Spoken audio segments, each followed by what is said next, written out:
আসসালামু আলাইকুম। এই বিড়ালটার জন্য না আমার কষ্ট লাগে বুঝছেন? দেখেন এখন তো মোটামুটি ভালোই ঠান্ডা পড়তেছে, তাই না?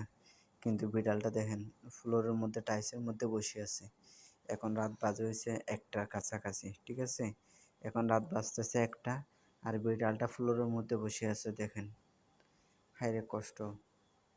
কোনো কিছু গায়ে দিলে এটা দৌড় মারে বুঝছেন? কোনো কিছু গায়ে দিতেও পারি না। কোনো একটা মোটা কাপড় দিতে চাইলে বিড়ালটা আবার দৌড় মারে। এজন্য কোনো কিছু দিতে পারি না। দেখেন ফ্লোরের মধ্যে বসে আছে। হায়রে! এগুলার আমাদের মানুষের মনে তো একটু দয়া হবেই পশু পাখির জন্য, তাই না? এটা তো সোয়াব হবে। কিন্তু আমি তো কিছু করতে পারতেছি না। কোনো কিছু মোটা কাপড় দিতে চাইলে এটা দৌড় মারে। এজন্য যারা পশু পাখি পালেন এদেরকে যত্ন করেন ভাই, সোয়াব হবে, হ্যাঁ?